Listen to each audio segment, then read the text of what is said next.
Looking at our recent uploads, I feel like we are missing a good horror upload. So here comes the new game release, and it's called The Casting of Frank Stone. I was really very excited for this game, but in the end of this video, you will let know my opinion, if it's a good game or is it a bad game.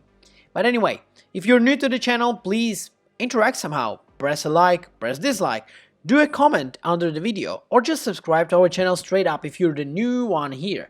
It helps a lot for our channel to grow. And without further ado, let's start. So the horror genre actually has long treat at a familiar set of consequences of the different kind of like isolated locations, helpless young characters, creepy antagonists, and the steady supply of jump scares. And in this kind of game, which is called The Casting of Frank Stone, you see the same kind of immersive, decision-based horror experience that actually comes from the game called Until Dawn. If you remember that one from 2015, which was one of the biggest stunners, and a lot of people loved that game and felt like we are missing a lot of similar games. So nearly a decade after, we see Frank Stone, and it actually builds on the same idea of the butterfly effect mechanism into also kind of the dark and daylight universe.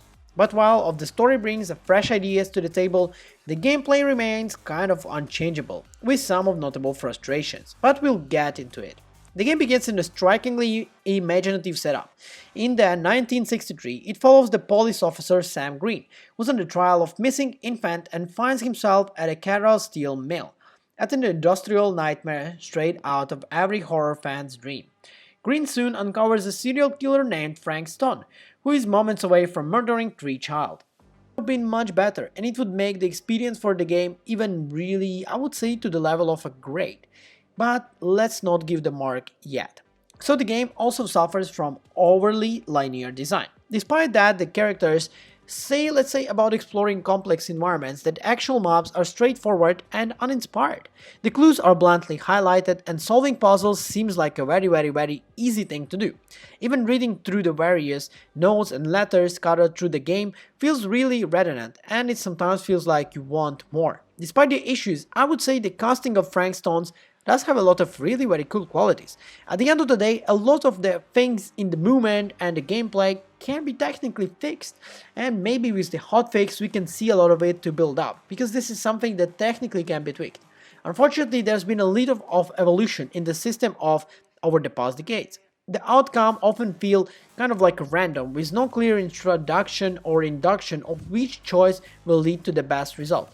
Relationship kind of build moments, such as carefully navigating into agreement or between, for example, 2 characters, or maybe just thinking in your mind what you're gonna do. Furthermore, the quick time events, for example, which pop up suddenly, the quick time events kind of can be really very challenging in terms of like it comes out of nowhere, and sometimes it's not even like it's a comfortable thing that you feel like, oh, it makes sense. It just sometimes doesn't really make sense. But anyway, this is how the game is built. Ultimately, the casting of Frank Stone is the game with the mixed experiences. The story is creative, it's actually cool. If you really think we didn't have a lot of horror games, or in general games where in the beginning of the game it gives you kind of the choice to choose which way you want to go. And essentially it's a really very creative thing. But at the same time, the exploration and the gameplay mechanics of this type of horror feels a little bit poor, and you feel like you want more. The game has a lot of potential, but it feels like it didn't really clinch it because of a lot of silly mistakes of, I would say, kind of unpolishedness.